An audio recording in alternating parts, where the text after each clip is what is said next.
Në planin afatgjat është e dëmshme dhe jo serioze, mirë po në planin afatshkurtër mund të fitoj një mbështetje politike për të pas një pushtet më të fortë në dorë për momentin,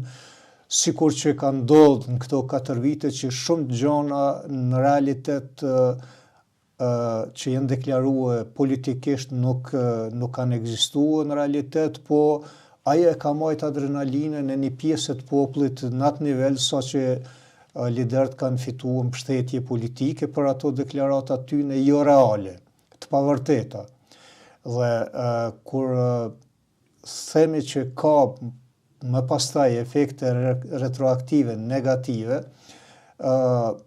na veç po fillojmë të shohim disa efekte negative të disa deklarata të mëhershme, të cilat në atë kohë nuk janë marrë shumë seriozisht për shumë kujt dhe janë mbështet, sepse kur një deklaratë një politikani tingëllon mirë për veshjen e qytetarit, ajo mbështetet.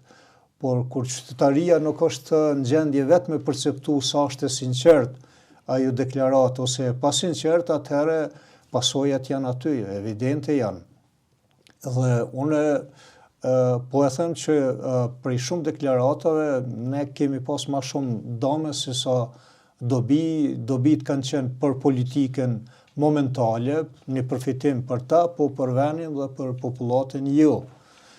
Qoftë këto në kuptimin politik, qoftë në ekonomi ose edhe në sferën e mbrojtjes, gjithkund kemi këso deklarata është pamotme edhe të dëmshme për vendin për fatkeq.